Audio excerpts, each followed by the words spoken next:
Good morning, everybody. Howdy. So, Well, due to recent things being made public, that we weren't quite ready to talk about. and it was absolutely nobody's business other than Kim and I's to make public, we're going to talk a little bit about Mike and Kim Ministries. Yes. What led us to decide to become a nonprofit organization in the state of New Mexico. We still have 5 years to decide whether we want to go national with this. We don't know, but there are very specific reasons why we did this, which we will get into in just a little bit. But let's talk a little bit about why we're forced to explain this now. Yes. Back in December, the thing is with some of the projects that we have going on behind the scenes, like J.W. Pistate and I just sent out a bunch of those yellow postcards and, postage, that cost. And we've got a project going on right now to where we're sending packets out to deans and presidents of colleges. And we have a letter, and we're sending them a DVD and a printed up 5-page article. Well, as you can, imagine, I buy the stack of DVDs by the 100-pack, and it runs about $40 to $45, for those, unless I get them on sale. Right. I go through 2 cartridges of ink every week. These are about $20, $23, So I go through 2 of these a week. So you can imagine, webcams, computer monitor. Whatever we need to do what we're doing as activists against the Watchtower and Bible Tract Society. And I was just going to say, and we stress that we have never asked anyone for help, and we don't want anybody's money. We don't even have a donation button on our website. Yeah.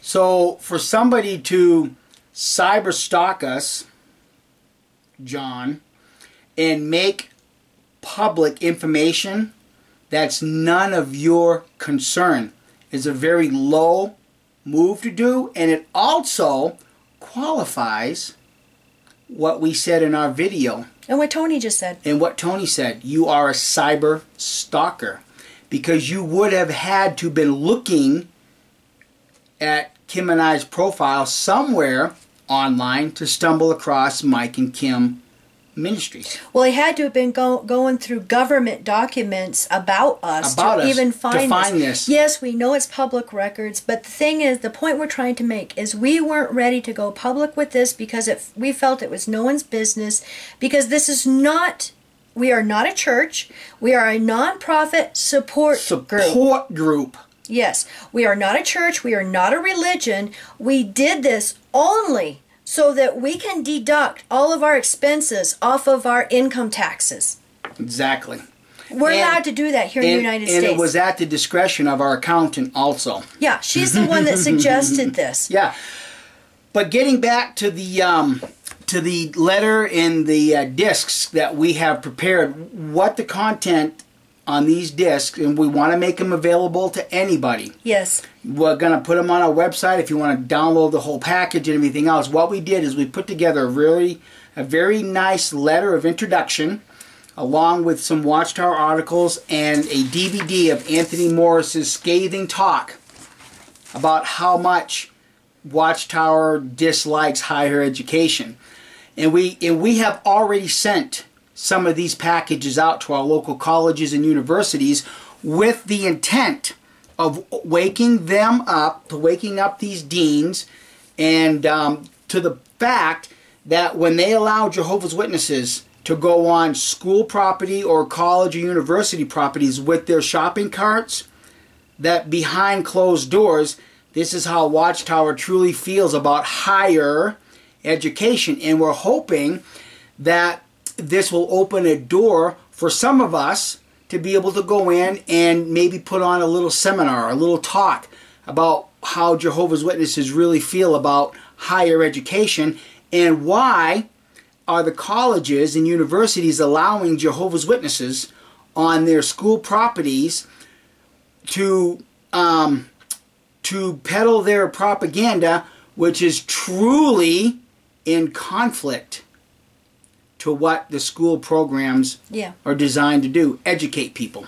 And to be honest, stuff like that and our activism is more important to us. We don't have time for this crap like what is in this venomous article on JW Survey, you know, because most of that is manufactured. It's manufactured. It's half-truths and lies. And well, he learned from the very best, didn't he? Oh, yeah. He learned from the best. But, you know, we just wanted to assure everybody that, you know, we are going to ignore him. And we have more important things to do. And that we have never wanted money or to promote our beliefs on anybody. You know. Oh, it has nothing to do with being Christians, John. Yeah. This is a business move so that we can write these expenses off on our taxes. See, this is what I find so funny. See, we've been running a business for decades. And I really find it funny and ironic that a certain somebody, you know, I want to be very respectful. Somebody who is an activist, somebody who is trying to reach people from a logical point of view. I respect that. Kim and I try to do that, but we use the Bible to help untwist the pretzel making that Watchtower is involved in by using the Bible. But the thing is that I'm not cyber DFing people that contend with me. I'm not upsetting a whole lot of people because they disagree with me. I'm not name calling certain ones in the community. I'm not spending days and hours bantering back and forth and using clever little words that ad hominems and things like that to make myself appear more intelligent than those who listen to me. What I'm really getting at here, John, is that from a business perspective, somebody who is about ready to release a book, you're pissing off your customer base. I don't understand how somebody who is coming across so intelligent, like you pretend to be, and yet your very customer base, ex-Jehovah's Witnesses, you're fighting with, you're arguing with, you're cyber DFing, and now you have another scathing article. By the way, thank you. Because when the Jehovah Witness that's waking up comes across this, they're going to say, who is this Mike and Kim? Well, let me go find their channel. Thank you, pal. I greatly appreciate that. We've gotten several new subscribers, so welcome to all our new subscribers. Welcome to our new subscribers because of what you're doing behind the scenes. But somebody who's getting ready to publish a book, you're destroying your customer base. Now, I can't fathom that. That would be like me walking into a buckskinner camp and saying, hey, you people are all stupid idiots if you go buy your products from supplier, so supplier number A. Come to supplier number B, me, and I'll sell you the best there is. I wouldn't do that because my customer base is going to talk behind my back about what's going on. So somebody who presents himself as being so intelligent and the driving force behind the XJW community, why can you not see, John, how you are destroying your customer base? John Q. Public is not going to walk into your local bookstore and look in the religious section and say, this is interesting. Such and such by John Cedars. Why I Left the Jehovah's Witnesses, or whatever you want to title it, by John Cedars. John Q. Public is really not going to give a rat's ass about that. What they're going to do is they're going to probably, if they do buy it, it'll be just purely out of, what's the word I want, dear? Curiosity? Curiosity. Your buying public is the XJW community, and you are working to destroy your customer base. And why you can't see it? Well, now I understand why he can't see subliminal images. Because he can't even see something's right in front of him. Because you can't see what's right in front of you. From a business perspective, John, I do not see a very long and lucrative writing career. It doesn't make sense to destroy your customer base, whether they argue or disagree with you or not. You are... I just don't understand the logic behind destroying your customer base. Now, I know many of you are confused and, wondering what the heck's going on. This is what we have been dealing with. He has just made public on his article here what we have been dealing with for a year now. And, or even longer, to be honest with you.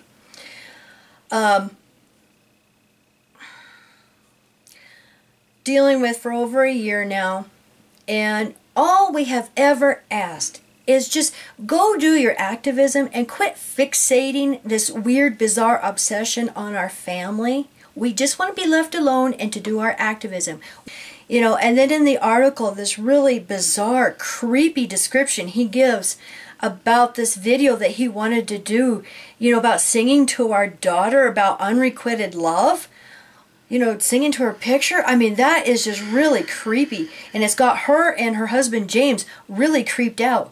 And you don't want to piss off a large Samoan. You don't want to do that. Yeah. And to be able to write this article and to be able to say that we empowered Tony Prime to do his video, no, John, you did that yourself. Tony proved it by putting up the screen captures. Yeah, this was all... You're the one that went off on him. Yeah, this is all between the two of you. Yeah, and then to tie us into this, all you did, John, was qualified that hour-and-a-half rant we did against you. You qualified it by doing what you just did on JW Survey. Yeah, and if you try to delete the article, several of us have grabbed it and are keeping it. Exactly. So, anyway... if we lose any subscribers, we're just to the point to where we're just tired of this crap. Yeah, because and we don't care. Because Mike and Kim Ministries is still going to continue to go forward, and we're going to do whatever we can to get rid of the Watchtower Babble Crap Society. Yeah, and we have more important things to do with deal with this crap, so we are just going to ignore them and go on with our activism. Yep. So thank you for listening, and we hope you all understand, and you have a great day. Bye.